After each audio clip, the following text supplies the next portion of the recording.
Welcome to our channel.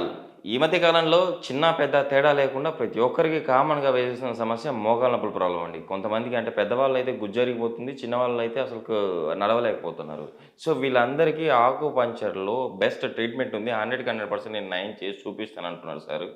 Doctor Venkat జాజ్‌ల గారు. So sir ద్వారానే అసలుకు ఎలా ఇది పాసిబులో తెలుసుకుందాం. నమస్తే సార్. నమస్తే అండి. సార్ ఈ మధ్య కాలంలో చాలా మందిలో మనం చూస్తున్నాం సార్ కామన్‌గా చిన్నవాళ్ళలో వస్తాంది. ఒకప్పుడు మనం పెద్దవాళ్ళు చూసేవాళ్ళం. బట్ ఇప్పుడు చిన్నవాళ్ళలో కూడా చూస్తా ఉన్నాం. సో ఇద్దరికీ వస్తా ఉంది. సో చిన్న ఏజ్‌లో రావడం. సో వీటన్నిటికి ఆకుపంచర్‌లో చాలా బెస్ట్ ట్రీట్మెంట్ ఉంది. 100కి 100% నేనైతే నయం చేయగలుగుతాను అంటున్నారు. అసలు ఈ ప్రాబ్లమ్ ఎందుకు వస్తుంది? మీరైతే ఎలాంటి ట్రీట్మెంట్ ఇస్తారు? ఈ రోజులండి మనకి ప్రజల్లో 70-80% వరకు ప్రజలు మోకాళ్ళ నొప్పుతో బాధపడుతున్నారండి. ఇదివరకు రోజుల్లో ఏ పెద్ద వయసులోనే వచ్చేది. ఇప్పుడు చిన్నపిల్లలు కూడా నడి వయస్కుల్లో కూడా వస్తుందండి ఈ మోకాళ్ళ నొప్పులు అనేది. మనం తీసుకునేటువంటి ఆహారం ద్వారా, అసలు ఏ ఆహారం తీసుకుంటున్నాము, జీవనశైలి విధానం ద్వారానే ఈ మోకాళ్ళ నొప్పులు వస్తున్నాయండి మధ్య వయస్కుల్లో. Okay sir. పెద్దవాళ్ళంటే వయసు అయిపోయింది, శరీరం డీజనరేట్ అవుతూ ఉంటుంది. అంటే వయసు తగ్గిపోతూ ఉంటుంది కాబట్టి ఎముకల వయసు కూడా తగ్గిపోతూ ఉంటుంది. ఈ విధంగా మోకాళ్ళ అరిగిపోయి, కార్ట్లేజ్ అరిగిపోయి, గుజ్జు డ్రై అయిపోయి అంటే ఎండుకుపోయి మోకాళ్ళ నొప్పులు వచ్చినాయంటే ఒక పద్ధతి ఉంది. Okay sir. యుక్త వయసులో రావటం ఏంటండి మోకాళ్ళ నొప్పులు? ఆహార శైలి విధానం. ఈ రోజుల్లో తీసుకున్నటువంటి ఆహారము అసిడిటీ ఫుడ్ ఎక్కువగా తీసుకుంటున్నామండి. మనకి ఆహారంలో 2 రకాలు ఉంటాయి. ఒకటి ఆల్కలైన్ ఫుడ్, ఇంకోటి అసిడిటీ ఫుడ్. ఓకే. మన శరీరం పుట్టిందే ఆల్కలైన్ ఫుడ్ తీసుకోవటానికి. ఓకే. ఆల్కలైన్ ఫుడ్ అంటే ఆకుకూరలు, కాయగూరలు, దుంపలు, ఈ పప్పులు, పప్పు దినుసులు ఇవన్నీ. ఓకే. అసిడిటీ ఫుడ్ అంటే మనం నాన్ వెజ్ దగ్గర నుంచి నాన్ వెజ్, పిజ్జాలు, బిర్యానీలు, బేకరీ ఐటమ్స్, ఇవన్నీ రోడ్ సైడ్ ఫుడ్, ఇవన్నీ కూడా అసిడిటీ ఫుడ్, అసిడిటీ కలిగజేస్తుందండి. ఈ అసిడిటీ ఫుడ్ తీసుకోవడం వల్ల ఏమవుతుందంటే మన శరీరంలో యాసిడ్స్ ఎక్కువ అవుతాయి. ఓకే. మరి ఈ ఆహారం ద్వారా యూరిక్ యాసిడ్ ఉంటుందండి. యూరిక్ యాసిడ్, అమినో యాసిడ్స్, కొన్ని మలినాలు, ఎక్సెస్ వాటర్ వచ్చేసి మొత్తం బ్లడ్లో కలుస్తాయి. ఓకే. ఈ బ్లడ్ ఏమవుతుంది, శరీర ధర్మం ప్రకారం కిడ్నీకి పోతుంది. కిడ్నీ పని ఏంటి?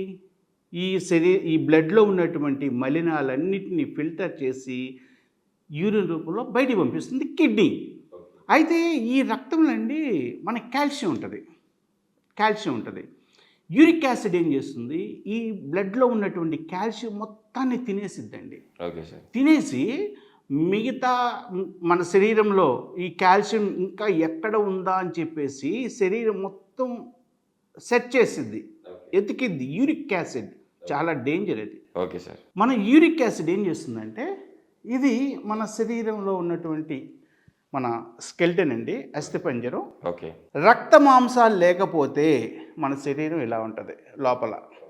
సో యూరిక్ యాసిడ్ వచ్చి ఈ అస్థిపంజరంలో కాల్షియం ఎక్కువ ఉంటుంది ఈ బోన్స్లో ఉన్నటువంటి కాల్షియం మొత్తాన్ని పీల్చడానికి, లీచ్ చేయడానికి వచ్చేసి ఈ జాయింట్లో చేరిద్ది. మన శరీరం అంతా అన్ని జాయింట్లేనండి. Okay sir. ఇదొక జాయింట్, ఇదొకటి. ప్రతి చేతికి ఒక 3 జాయింట్లు, కాళ్ళకు ఒక 3 జాయింట్లు, ఇలా ఉంటుందండి. వచ్చేసి ఈ జాయింట్లో చేరిద్ది uric acid. Okay. Uric acid పని ఏంటి, ఈ బోన్స్లో ఉన్నటువంటి కాల్షియాన్ని పీల్చడానికి ఈ జాయింట్లో వచ్చి చేరిద్ది. మనకి అతిపెద్ద జాయింట్ మోకాలండి. Okay sir. మనకి అతిపెద్ద జాయింట్ మోకాలు. ఈ మోకాల్లో ఇది తొడెముక. ఓకే. తొడ ఎముకకి రక్షణ కార్ట్లేజ్ ఉంటుంది. ఈ కార్ట్లేజ్, ఇది కాలి ఎముక. ఈ కాలి ఎముక రక్షణ ఈ కార్ట్లేజ్ ఉంటుంది. మధ్యలో మినిస్కస్ ఉంటుంది, గుజ్జు ఉంటుంది. అవి పాడైపోకుండా ఉండటానికి ఇలా ఫ్రీక్వెంట్గా ఉండటానికి మోకాలు గుజ్జు ఉంటుంది. సైనోల్ ఫ్లూయిడ్ అంటాం దాన్ని. ఎప్పుడైతే యూరిక్ యాసిడ్ ఇలా కాల్షియం పీల్చడానికి లోపలికి వచ్చిందో ఈ అడ్డుగా ఉందని ముందు వాటిని తినేసిద్దండి యూరిక్ యాసిడ్. Okay sir.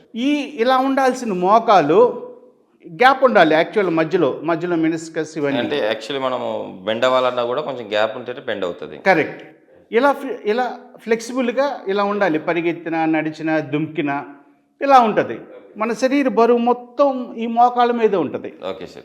ఎప్పుడైతే యూరిక్ యాసిడ్ వచ్చి ఈ మధ్యలో ఉన్నటువంటి ఈ గుజ్జుని, మినస్కస్ని వీటన్నిటిని తినేసిందో కార్టిలేజ్ని కూడా డ్యామేజ్ చేసిద్ది. రంధ్రాలు చేసి లోపల ఉన్నటువంటి కాల్షియాన్ని పీలుస్తూ ఉంటుంది. పీల్చి పీల్చి పీల్చి ముళ్ళు లాంటి స్ట్రక్చర్ ఏర్పడిద్దండి.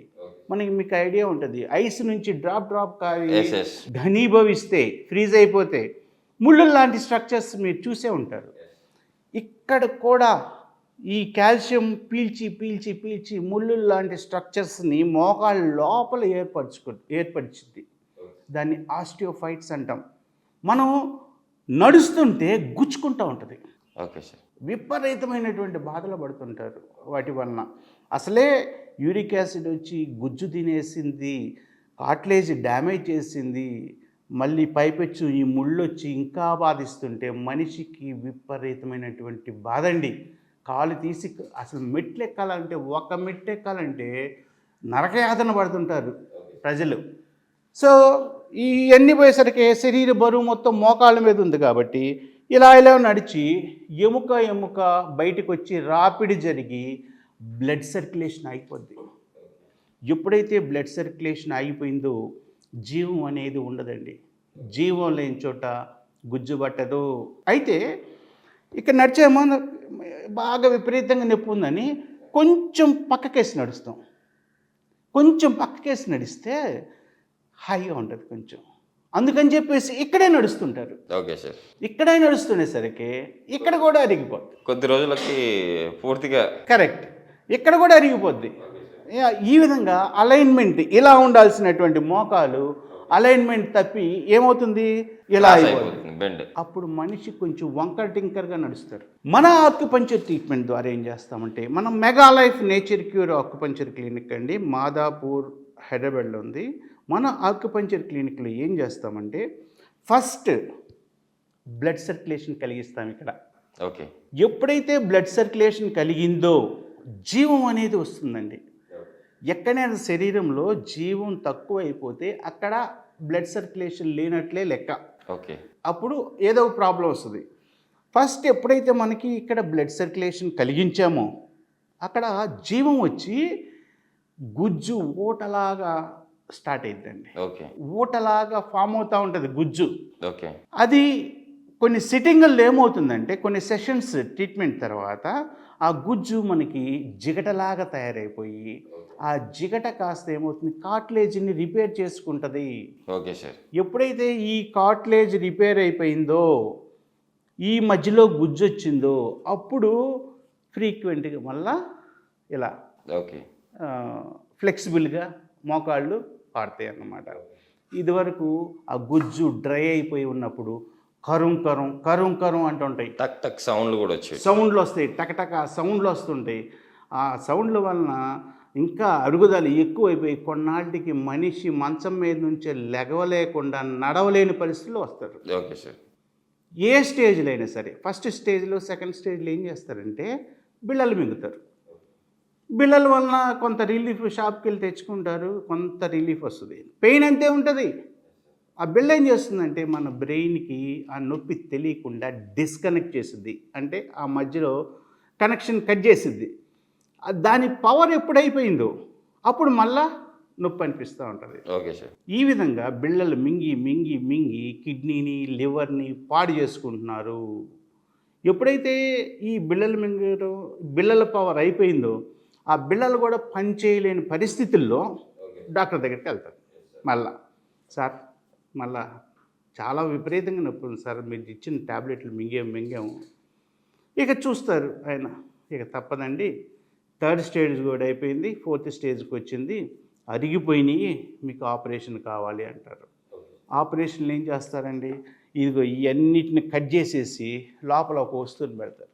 ఓకే. ప్లాస్టిక్ వస్తువుని కానీ ఐరన్ది కానీ పెడతారు. ఎప్పుడైతే ఆపరేషన్ చేసి ఆ వస్తువు లోపల పెట్టారో శరీరం ఒప్పుకోదు. అప్పటి నుంచి సైడ్ ఎఫెక్ట్లు స్టార్ట్ అయిపోతాయి, జీవితాంతం ఉంటాయి.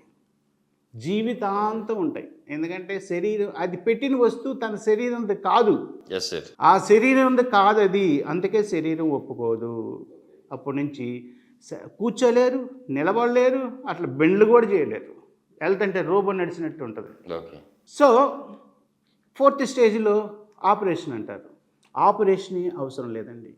ఆపరేషన్ లేకుండా మన ఆక్యుపంక్చర్ ట్రీట్మెంట్ ద్వారా మాలాంటి సీనియర్స్ దగ్గరకు వస్తే ఆక్యుపంక్చర్ ట్రీట్మెంట్ ద్వారా కొంత హెర్బల్ యూజ్ చేసి మొత్తం మీలో మోకాళ్ళలో ఉన్నటువంటి ప్రాబ్లమ్స్ అన్నిటిని తీసేసి గుజ్జు పట్టించి కార్టిలేజ్ రిపేర్ చేయించి 100కి 100% మీ మోకాళ్ళు ఇదివరకు ఎలా ఉన్నాయో అలా చేస్తామండి మన mega life nature cure acupuncture క్లినిక్లో. మీలో కానీ మీ బంధువుల్లో కానీ ప్రాబ్లమ్స్తో ఎవరన్నా బాధపడుతున్నట్లయితే తప్పకుండా మమ్మల్ని సంప్రదించండి. మీకు 100కి 100% ఇక్కడ పరిష్కారం దొరుకుతుందండి. నిజంగా సార్, ఈరోజు మన ప్రేక్షకులకి అసలు మోకాళ్ళ నొప్పుల ప్రాబ్లం ఎందుకు వస్తున్నాయి, సో యూరిక్ యాసిడ్ ఎందుకు మనల్ని ఇలా చేస్తుందంటే మన కాల్షియంని తను పీల్చుకొని మనకి ఈ ప్రాబ్లం వస్తుందని చాలా చక్కగా వివరించారు. అది కాకుండా మన ఆక్యుపంక్చర్లో ఎలాంటి ట్రీట్మెంట్ ఉందో చాలా చక్కగా వివరించారు. కంపల్సరీ దీన్ని మన ప్రేక్షకులు కూడా వినియోగించుకుంటారని చెప్పి ఆశిద్దాం సార్. థ్యాంక్ యూ అండి.